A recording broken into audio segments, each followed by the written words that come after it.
नमस्कार दोस्तों, आप सभी लोगों का अपने इस चैनल में स्वागत करते हैं। दोस्तों, हम लोग एनसीईआरटी पैटर्न के केमिस्ट्री क्लास 12 वाले सब्जेक्ट के बारे में बात कर रहे हैं और हम लोगों का जो चैप्टर चल रहा है वो आपका सेकेंड वाले चैप्टर चल रहा है और चैप्टर का नाम है सॉल्यूशन।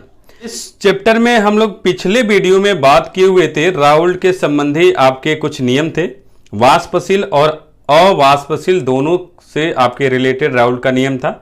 उन पर आधारित इस वीडियो में हम लोग क्वेश्चन क्या है उस क्वेश्चन को हल करने वाले हैं। तो आइए क्वेश्चन को देखते हैं। आप देखिए क्वेश्चन आपके सामने यहाँ पे है।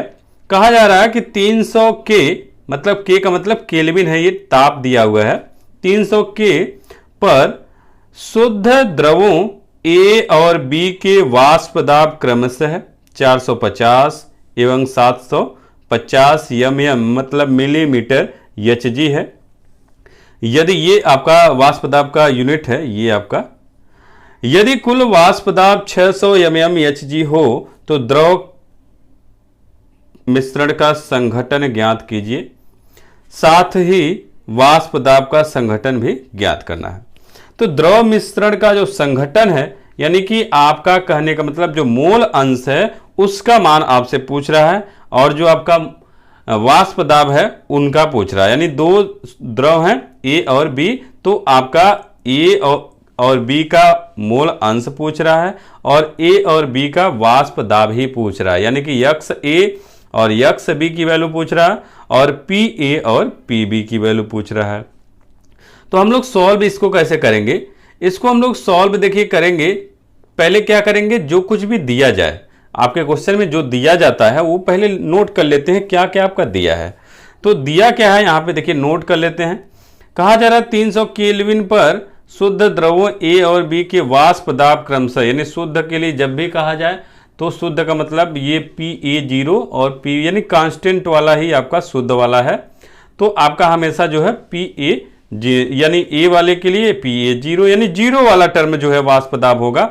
जब भी कहीं पे भी कोई भी क्वेश्चन रहेगा तो आपका शुद्ध कहे या कुछ और तरीके से आदर्श कह दे तो आपका ये जीरो वाला यानी कि वाष्प दाब लेंगे, यानी जो कांस्टेंट है स्थिरांक वाला। तो PA0 यानी कि ए वाले के लिए 450, तो PA0 बराबर 450 mmHg और बी वाले के लिए 750 है तो PB बराबर 750 mmHg है। और कह रहा है यदि कुल वाष्प दाब यानी टोटल P बराबर आपका दिया है 600 mmHg, तो 600 mmHg और साथ ही हो तो आपका द्रव मिश्रण का संगठन, द्रव मिश्रण का मतलब यक्स ए और यक्स बी की वैल्यू पूछ रहा। कह रहा साथ ही वाष्प दाब का संगठन भी ज्ञात करें, यानी पी ए और पी बी का मान भी निकालने के लिए कहा जा रहा है। अब हम लोग क्या करेंगे इनको निकालने के लिए, तो आप क्या करिए राउल्ट के नियम का उपयोग कर लीजिए।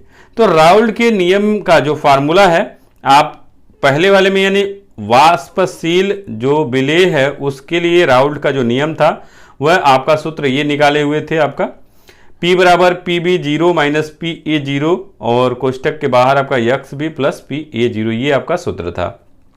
जो कुछ भी मान आपके पास है वह मान आप यहाँ फार्मूले में रख दीजिए। P की वैल्यू देखिए कितना है 600 है, PB की वैल्यू 750 है और PA की वैल्यू 450, यानी 750 माइनस 450 यक्स बी प्लस 450। अब इसको आप सॉल्व कर लीजिए।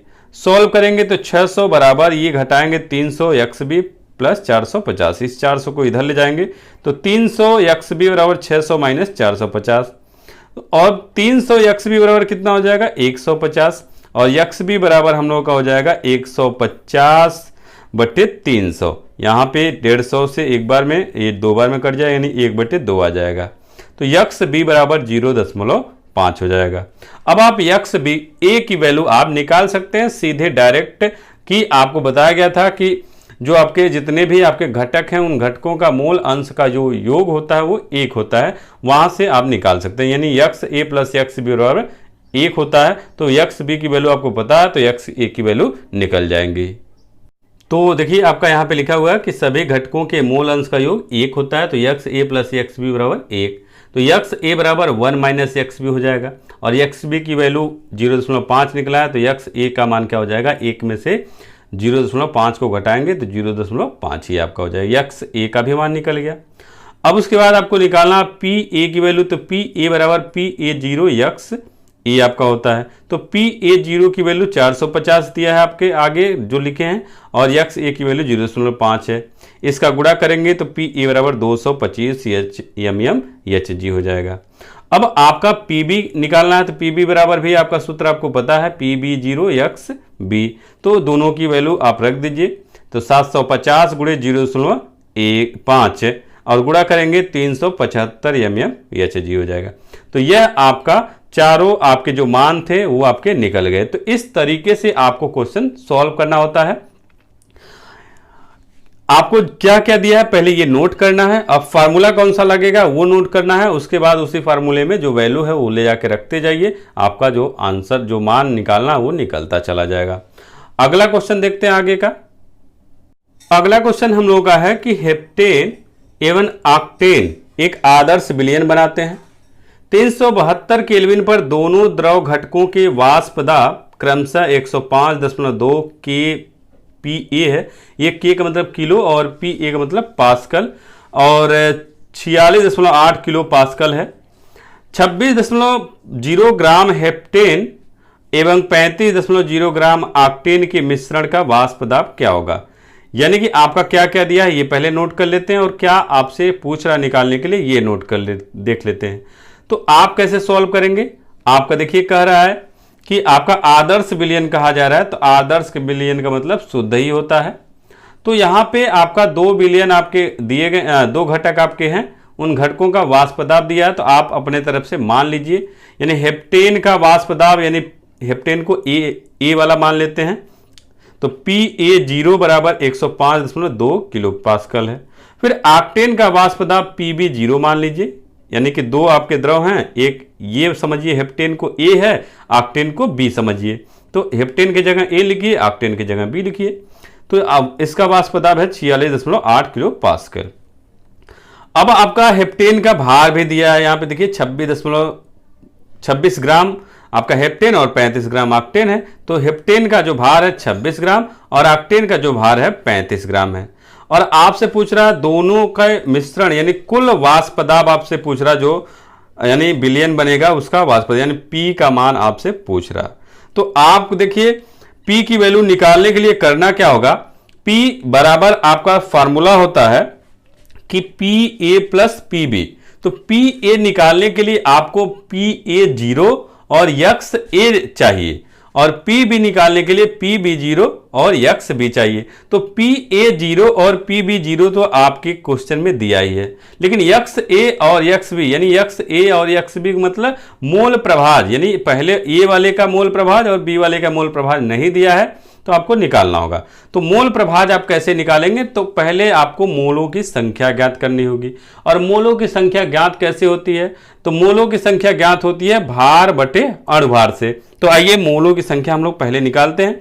तो आपका भार दिया है और अणुभार हम लोग निकाल लेते हैं। तो हेप्टेन का जो सूत्र है C7H16 का अणुभार आप निकालेंगे, तो कार्बन का 12 होता है, तो 7 आपका कार्बन है, तो 7 गुणे 12, और हाइड्रोजन का 1 होता है, 16 गुणे 1। तो आपका हो जाएगा 12 सत्ते 84 प्लस 16, यानी कि 100 हो जाएगा। तो आपका हेप्टेन का यानी कि अणुभार निकल गया। और ऑक्टेन का निकाल लीजिए, ऑक्टेन का C8H18 का अणुभार, तो 8 गुणे 12 प्लस 18 प्लस 1, यानी कि 96 प्लस 18 और बराबर 114 हो गया। ये अणुभार निकल गया। अब अणुभार निकल गया तो मोलों की संख्या निकाल लीजिए। तो हेप्टेन के मोलों की जो संख्या है, इसको A माने हुए हेप्टेन को, तो इसको NA कर दीजिए। मोलों की संख्या को N से प्रदर्शित किया जाता है, तो हेप्टेन है तो NA हो जाए। हेप्टेन का भार बटे हेप्टेन का अणुभार। अब आप मान रख दीजिए, NA बराबर हेप्टेन का भार 26 है बटे आपका अणुभार जो है 100 है, ये देखिए आप निकाले हैं, तो 26 बटे 100 बराबर 0.26 मोल आपका हो जाएगा, यानी हेप्टेन का निकल गया। अब आप ऑक्टेन का निकाल लीजिए। ऑक्टेन के मोलों की संख्या जो है NB आपका बराबर ऑक्टेन का भार बटे ऑक्टेन का अणुभार, इसका मान रख दीजिए। तो NB बराबर आपका 35 बटे 114। अब आपका यहां से हो जाएगा, यदि आप इसको भाग देते हैं तो 0.307 मोल आपका हो जाएगा। अब हम बारी बारी से इनके मोल अंश को निकाल लेते हैं। तो हेप्टेन का मोल अंश XA बराबर आपका हो जाएगा NA बटे NA प्लस NB, यानी कि आपका जिसका मोल अंश पूछे उसके मोलों की संख्या बटे उसके मूलों के जो आपका दो घटक हैं उन दोनों घटकों के मूलों के संख्या के योग कर देंगे तो आपका निकल जाएगा। तो यक्स ए बराबर आपका हो जाएगा, यहाँ पे एन ए की वैल्यू 0.26 है और 0.26 और एन बी की 0.307 है। अब इसको आप सॉल्व कर लीजिए। सॉल्व करेंगे हम लोग, अब हम लोग क्या करेंगे, जोड़ देंगे नीचे वाला। तो यक्स ए बराबर आपको हो जाएगा 0.26 बटे 0.567। अब यहाँ पे दशमलव को हटा दीजिए, ऊपर आपका 2 स्थान है, नीचे आपका 3 स्थान।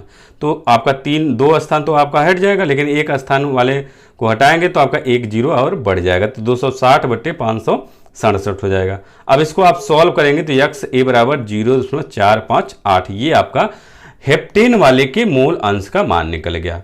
अब आप ऑक्टेन का भी निकाल लीजिए। तो ऑक्टेन के मोल अंश यानी यक्स बी बराबर एन बी बटे n a plus n b. अब आप वैल्यू रख दीजिए। तो यक्स बी बराबर एन बी की वैल्यू 0.307 और एन ए की वैल्यू 0.26 प्लस एन बी की वैल्यू 0.307। अब आप इसको जोड़ दीजिए। तो यक्स बी बराबर 0.307 बटे 0.567। दशमलव आप हटा दीजिए क्योंकि दोनों आपका ऊपर नीचे जो है दशमलव बराबर है, तो इसलिए 307 बटे 567। अब इसका आप भाग देंगे तो यक्स बी बराबर 0.541, यानी कि ऑक्टेन के मोल प्रभाज यानी कि मोल अंश यानी कि मोल भिन्न तीनों एक ही है, इसका मान निकल गया। अब हम लोग हेप्टेन का वाष्प दाब निकालेंगे, यानी कि हेप्टेन को हम लोग ए से प्रदर्शित कर रहे हैं। तो पी ए बराबर पी ए जीरो यक्स ए, और पी ए जीरो की वैल्यू आपको दिया गया है और यक्स ए की वैल्यू आप निकाले हुए हैं।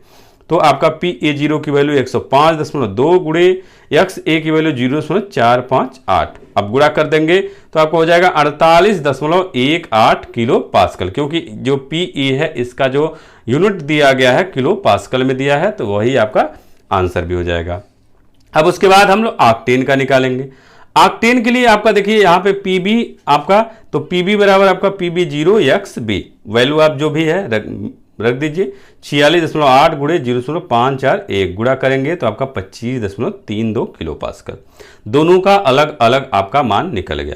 लेकिन आपसे पूछ रहा है मिश्रण का वाष्प दाब, तो मिश्रण का कुल वाष्प दाब पी बराबर आपका क्या हो जाएगा, दोनों को जोड़ दीजिए। तो p a plus p b, दोनों का मान आपको पता है, तो 48.18 प्लस 25.32 बराबर आपका हो जाएगा। जोड़ेंगे तो P बराबर आपका हो जाएगा 73.50 किलो पास्कल, ये आपका हो जाएगा। तो अब हम लोग क्या करेंगे, यहाँ पे जब जोड़ देंगे तो यही आपका क्या हो जाएगा, आंसर हो जाएगा। तो उम्मीद है आपको समझ में आ गया होगा, और यदि समझ में आ गया है तो कमेंट करके जरूर बताइए कि आपको हमारा वीडियो कैसा लगा। अच्छा लगा तो लाइक कीजिए, शेयर कीजिए और चैनल को सब्सक्राइब भी कर लीजिएगा। तो बस आज के इस वीडियो में इतना ही, अगले वीडियो में फिर से मुलाकात होगा, तब तक के लिए अनुमति चाहते हैं। नमस्कार दोस्तों।